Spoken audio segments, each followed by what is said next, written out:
Nakalipas na naman ang isang taon.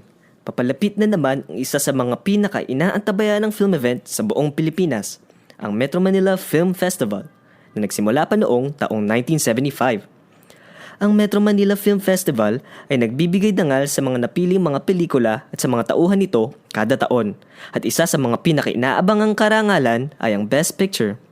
Noong taong 2012, nakita ang pagtindig ng mga independent films sa industriya. Pero sa sinaunang taon ng MMFF, nakahiwalay ang kategorya ng mga independent film. Sa pagdating lang ng taong 2011, ayon sa rekomendasyon ni Direk Mark Mayley, chairman ng New Wave Film Section, kay MMDA chairman at MMFF overall chair na si Francis N. Tolentino, ay napapasok ang independent film sa kategoryang New Wave. Nagsimula lang ng taong 2012 ang pagpasok ng mga independent film sa Best Picture category. At sa taong 2015, nakita ang kakayahan ng independent film maglabas ng kalidad na pelikula.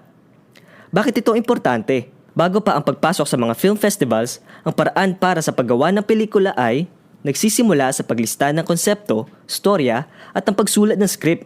Sumusunod ang paglaan ng pera at pagplano ng paggawa, tulad ng pagpipili sa mga kakailanganing tao at gamit. At pagkatapos ay simula ng pag-shoot sa mga eksena. At pagtapos nito, ay diretso sa editing stage.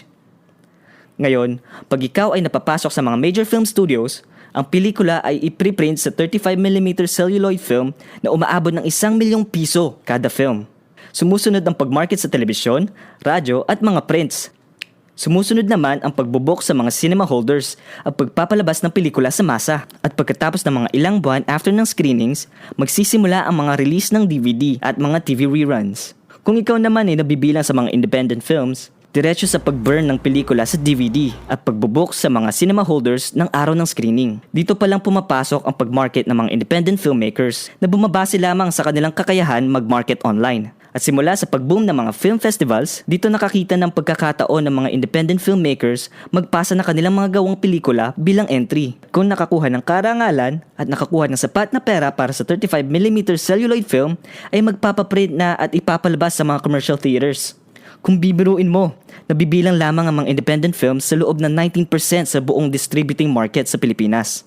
Kaya importante ang pagbibigay kilala sa mga independent